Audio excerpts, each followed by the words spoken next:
Rapid flashing beacons are popping up all over Santa Cruz County because they work. It's proven that these warning devices increase safety for anyone crossing the street. Rapid flashing beacons are effective both day and night, but it's up to you to push that button. One push alerts drivers to your presence, yet some drivers may not heed that beacon, so always be sure to stop, look,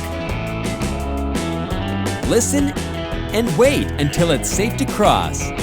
And for all you drivers out there, yield when you see the flashing lights.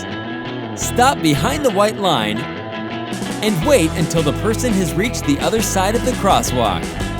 Let's all do our part by obeying and using rapid flashing beacons to keep our roadways safe. It's the Street Smarts thing to do.